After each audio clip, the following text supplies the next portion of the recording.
Hello friends, welcome to Shivam education world. दोस्तों, आज मैं आपको सिखाने वाला हूँ काउंट इफ का बेहतरीन use. Best advantage of count if. Count if के केस में पहले वो लेता है रेंज, क्राइटेरिया का रेंज, और फिर बाद में लेता है क्राइटेरिया। तो क्राइटेरिया जब हम पास करते हैं तो वो एक सिंगल वैल्यू होती है, या तो सेल सेलेक्ट किया जाता है या डबल कोट्स में टेक्स्ट पास किया जा सकता है। लेकिन आज मैं आपको ये बताऊंगा कि क्राइटेरिया को किस तरह से मैनिपुलेट किया जा सकता है, क्राइटेरिया को भी रेंज के अकॉर्डिंग किस तरह से पास किया जा सकता है। तो मैं आपको क्या सिखाने वाला हूँ, पहले एक डेमो आप देख लीजिए। यहाँ पर मैंने एम्प्लॉय आईडी हेडर जहाँ पर है उसके नीचे मैंने पास कर दिया है एक एम्प्लॉय आईडी। तो यहाँ पर जो मैंने फंक्शन लगाया हुआ है, फॉर्मूला लगाया हुआ है काउंट इफ का, उसने काउंट करके दे दिया कि ये एक है। यूनिक काउंट मैं आपको सिखा रहा हूँ। तो इसने लिख के दे दिया मुझे, इसने काउंट करके दे दिया कि यूनिक आईडी एक है। अब अगर मैं पास कर दूं दूसरी आईडी तो इसने काउंट कर दिया कि दो है। अगर मैं तीसरी आईडी पास कर दूं, ये यूनिक है ना, तो ये तीन इसने काउंट करके दे दिया। लेकिन अगर मैं डुप्लीकेट आईडी पास कर दूं तो ये काउंट नहीं करेगा। फिर मैं अगर डुप्लीकेट आईडी पास कर दूं तो ये काउंट नहीं करेगा। ये तीन ही काउंट कर रहा है, यूनिक आईडी को ही काउंट कर रहा है ये। फिर अगर मैं नेक्स्ट आईडी पास कर दूं SHI 104, तो अब यहाँ ये काउंट करके 4 ला के देगा। फिर अगर मैं नेक्स्ट आईडी पास कर दूं 105, तो ये यूनिक आईडी यूनिक वैल्यू को काउंट करेगा और 5 ला के देगा। लेकिन अगर मैं यहाँ पर डुप्लीकेट आईडी पास कर दूं तो ये काउंट नहीं करेगा। तो यूनिक काउंट किस तरह से किया जा सकता है, और अगर इसके बीच में मैं सेल्स की वैल्यू को डिलीट कर दूं तो भी कोई फर्क नहीं पड़ेगा, ये यूनिक वैल्यू को ही काउंट कर रहा है। 1 2 3 4 सेल को डिलीट करने पर भी, ब्लैंक छोड़ देने पर भी ये फॉर्मूला ठीक तरह से काम कर रहा है। तो इसको आज हम सीखेंगे और इसका बेसिक कॉन्सेप्ट हम देखेंगे कि ये किस तरह से वर्क कर रहा है इस वीडियो में। तो बने रहिए मेरे चैनल के साथ। अगर चैनल को अभी तक सब्सक्राइब ना किया हो तो सब्सक्राइब करके बेल आइकन को प्रेस कर दीजिएगा। तो सबसे पहले मैं क्या लगाने जा रहा हूं, यहाँ पर इक्वल टू काउंट इफ, ये मैंने पास कर दिया। रेंज मांग रहा है तो रेंज किसको काउंट करना है, इस रेंज को, ये मैंने पास कर दिया। कॉमा क्राइटेरिया में मुझे क्या किसको काउंट कराना है, तो क्या अगर मैं यहाँ पर लिख दूं SHI 101, तो ये तो इसको गिन देगा कि ये SHI 101 इस रेंज में 2 बार है। ठीक है, मुझे इस तरह से क्राइटेरिया नहीं पास करना, यही मैं आज आपको सिखा रहा हूँ। मैं क्या करूँगा, क्राइटेरिया में भी इस पूरी रेंज को मैं ले रहा हूँ, ब्रैकेट क्लोज करके इसको इवैल्यूएट करता हूँ। अगर मैं F9 प्रेस करके, तो ये क्या बता रहा है, ये बता रहा है सबसे पहले जो मैंने क्राइटेरिया में रेंज सेलेक्ट किया है, तो सबसे पहले SHI 101 ये इस पूरी रेंज में 2 बार आया। फिर सेकंड क्राइटेरिया SHI 101 ये इस पूरी रेंज में 2 बार आया। फिर ये थर्ड वन यहाँ पर, जहाँ पर कोई वैल्यू नहीं है, ब्लैंक है, ये इस पूरी रेंज में ये क्या है, 0 यहाँ पर क्यों आ रहा है, क्योंकि ये ब्लैंक सेल है। फिर ये SHI 102 इस पूरी रेंज में 5 बार आया। फिर ये 5 बार आया, फिर ये 5 बार। इस तरह से सभी सेल की वैल्यू को एक क्राइटेरिया बनाकर इसने काउंट करके ला के दिया और इसको स्टोर कर लिया एरे में। ये जो मैंने क्राइटेरिया में रेंज पास किया, इसका ये बेनिफिट है। तो अभी मैं क्या कर रहा हूँ, इस काउंट इफ को मैंने यहाँ तक अप्लाई कर दिया। यहाँ पर भी मैं क्या पास कर दे रहा हूँ, ये भी मैं इसको ब्लैंक नहीं छोड़ रहा। इसको मैं आगे अभी इसी वीडियो में बताऊंगा कि जब ब्लैंक हो जाता है तो क्या दिक्कत आती है और इसको रेक्टिफाई किस तरह से किया जा सकता है। ठीक है, तो यहाँ तक मैंने लगा दिया है काउंट इफ। अभी कुछ भी ये निकाल के नहीं दे रहा, जो यूनिक काउंट मुझे चाहिए वो अभी ये इसको ये सॉल्व नहीं कर रहा, ये काउंट इफ जो मैंने अभी पास किया है। अब यहाँ से यहाँ तक अभी मैंने आपको दिखाया इवेल्युएट करके, ये क्या आ रहा है 3, ये पहला SHI 101 3 बार 3 बार 3 बार, फिर ये 102 वाला 5 5 5 बार, फिर ये 103 वाला 2 बार 2 बार, फिर 104 वाला ये 6 बार 6 बार 6 बार 6 बार 6 बार। अब आप मेरे को बताइए ये 333555। अब देखिए आप, अगर मैं यहाँ पर इक्वल टू इसको 1 से अगर डिवाइड कर देता हूँ, 1 से अगर मैं डिवाइड कर देता हूँ तो यहाँ पर क्या आएगा, 1 divided by 3 plus 1 divided by 3 plus 1 divided by 3 equal to क्या होगा, 3 डिवाइडेड बाई 3 इक्वल टू क्या होगा, 1। ये आ जाएगा दोस्तों, ये आ जाएगा कि नहीं आ जाएगा?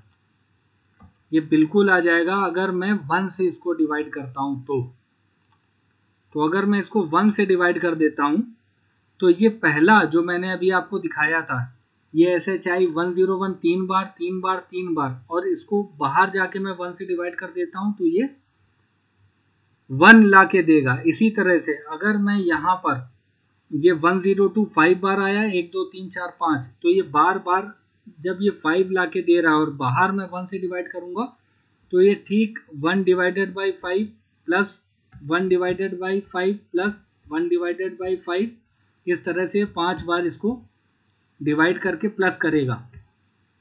ये प्लस मैं कब करूंगा, जब बाहर मैं सम पास कर दूंगा। तो 1 डिवाइडेड बाई 5, 1 2 3 4 और ये 5, तो ये क्या हो जाएगा, equal to 5 divided by 5 equal to 1। ये आ जाएगा यहाँ पर। इस तरह से अगर मैं बाहर 1 से डिवाइड कर दूं तो ये ट्रिक मेरी काम करेगी। ये देखिए 1 डिवाइडेड बाई 5, 1 2 3 4 5, तो ये क्या करेगा, सबको सम करके 5 डिवाइड बाई 5 इक्वल टू ये ला के देगा क्या, 1 ला के देगा। ये यहाँ पर देखिए ये क्या ला के देगा, 5 डिवाइडेड बाई 5 इक्वल टू 1 ये ला के देगा। ठीक इसी तरह से मैं क्या कर रहा हूँ, यहाँ पर 1 को से डिवाइड कर दे रहा हूँ इस पूरे काउंट इफ के फंक्शन को, ठीक है, और बाहर मैं सम कर दूंगा, बाहर मैं क्या कर दूंगा, सम कर दूंगा। अच्छा सम करूंगा तो ये एरे ले रहा है, ये रेंज ले रहा है, तो ये कंट्रोल शिफ्ट और एंटर से एग्जीक्यूट होगा। तो अगर मैं यहाँ सम प्रोडक्ट पास कर दूंगा तो ये ब्रैकेट क्लोज करने के बाद एंटर से ही एग्जीक्यूट हो जाएगा। अब मैंने ये यहाँ पर जो मैंने आपको दिखाया, ये कॉन्सेप्ट यहाँ पर काम कर रहा है, ठीक है। 1 से डिवाइड किया और फिर सम कर दिया, तो ये यूनिक वैल्यू को इसने 1 1 1 1 बना दिया और यूनिक वैल्यू को ये काउंट करके लाके दे देगा।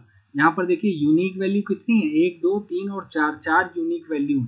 तो इसने क्या किया, अभी मैंने आपको दिखाया था। यहाँ पर देखिए काउंट इफ में इसने यहाँ पर काउंट इफ को अगर आप इवैल्यूएट करेंगे, ये देखिए, तो यहाँ पर इसने क्या किया, इस 3 को 1 बना दिया जब बाहर सम मैंने पास किया, सम प्रोडक्ट। इस 5 5 5 वाले को 1 बना दिया, इसको 2 2 वाले को 1 बना दिया जब 1 से डिवाइड करके सम किया है, और इस 6 वाले को भी इसने 1 बना दिया। तो यूनिक वैल्यूज को ये काउंट करके यूनिक काउंट निकाल के ला के दे रहा है इस ट्रिक के थ्रू। 1 से डिवाइड किया और सम प्रोडक्ट से इसको सम करा दिया। अगर सम आप पास करेंगे तो कंट्रोल शिफ्ट और एंटर से एग्जीक्यूट करना होगा। अब यहाँ पर एक दिक्कत है, एक ड्रॉबैक है। क्या, अगर मैं यहाँ से इसको एक सेल को डिलीट कर दूं, ब्लैंक कर दूं, तो यहाँ पर एरर आ जाएगा, ठीक है, यहाँ पर एरर आ जाएगा। तो इसके लिए हम क्या कर सकते हैं, अगर मैं डिलीट कर देता हूं तो एरर आ जाता है, तो इसके लिए मैं क्या करूंगा, इसके लिए मैं इस 1 को मैनिपुलेट करूंगा। इस 1 की जगह मैं क्या करूंगा, ये रेंज लूंगा, ये range is not equal to blank null. मतलब ट्रू की वैल्यू क्या होती है, 1 होती है लॉजिकल में, और फॉल्स की वैल्यू क्या होती है लॉजिकल में, 0 होती है। तो ये मैंने यहाँ पर क्या पास कर दिया, ब्रैकेट ओपन किया मैंने और यहाँ पर ब्रैकेट क्लोज कर दिया। तो यहाँ पर मैं क्या कर रहा हूँ, यहाँ पर आप देखिए, ये मैंने यहाँ पर इसको क्या किया, इवैल्यूएट किया, तो ये क्या आ रहा है, अभी मैंने क्या आपको क्या बताया, ये रेंज अगर बराबर ना हो ब्लैंक के तो, और ये बात सही हो तो ट्रू आ गया, यहाँ पर देखिए फिर ट्रू आ गया, ये ब्लैंक है तो यहाँ फॉल्स आ गया। और ट्रू की वैल्यू होती है 1 और फॉल्स की वैल्यू होती है 0। तो जब ट्रू आएगा तो 1 से वो डिवाइड करके क्या ला के देगा, मेरा यूनिक काउंट ला के देगा, ठीक है। 1 से वो डिवाइड कर रहा है जो मैंने वहां पर 1 पास किया था। और जब ब्लैंक होगा तो फॉल्स आ जाएगा, क्यों? क्योंकि मैंने क्या पास किया है यहाँ पर कि ये रेंज में लिखी वैल्यू अगर बराबर ना हो नल के तो ट्रू आ जाए, लेकिन अगर नल हो तो फॉल्स आ जाए। तो ये फॉल्स अगर आएगा तो इसका मतलब जीरो, और जीरो से जब डिवाइड करेगा, जब जीरो से डिवाइड करता है तो क्या आता है? जीरो ही आता है। तो सम करने पर उसकी वैल्यू जीरो रहेगी। लेकिन एक दिक्कत अभी यहाँ पर आएगी, वो बताइए क्या दिक्कत आएगी? एक दिक्कत और आएगी, जब मैं काउंट इफ यहाँ पर पास कर रहा हूँ, ये देखिए काउंट इफ में देखिए क्या दिक्कत आएगी। अगर सेल ब्लैंक होगा तो क्या दिक्कत आएगी?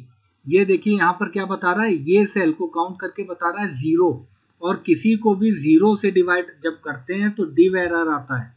यहाँ पर एक दिक्कत अभी आएगी, क्या? ये डिव एरर यहाँ पर आएगा। तो इसके लिए मैं क्या करूँ, यहाँ पर काउंट इफ में जब मैंने क्राइटेरिया पास किया इस रेंज को, तो यहाँ पर एक छोटा सा काम करना होगा, m% ऑपरेटर से कॉनकैटिनेट कर दीजिए नल को। मतलब इस क्राइटेरिया में इस पूरी रेंज में लिखी वैल्यू को तो लो, साथ में ब्लैंक को भी अपने में रेंज में शामिल करके मानो, ब्लैंक को भी इंक्लूड करके मानो क्राइटेरिया में। तब जब अब मैंने इस ब्लैंक को भी कॉनकैटिनेट कर दिया क्राइटेरिया की रेंज में, तब अब देखिए काउंट इफ क्या कह रहा है। अब काउंट इफ मेरा क्या कह रहा है, जीरो नहीं ला रहा, अब इस नल को काउंट करके ये 1 ला के दे रहा है। यहाँ पर क्या आ गया, इस नल को मैंने रेंज क्राइटेरिया में ऐड कर दिया था कॉनकैटिनेट करके, तो वो इस ब्लैंक को गिन के बता रहा है कि 1। तो जीरो को मैंने स्किप कराने के लिए यहाँ पर क्या किया, m% ऑपरेटर से ब्लैंक को भी जोड़ दिया।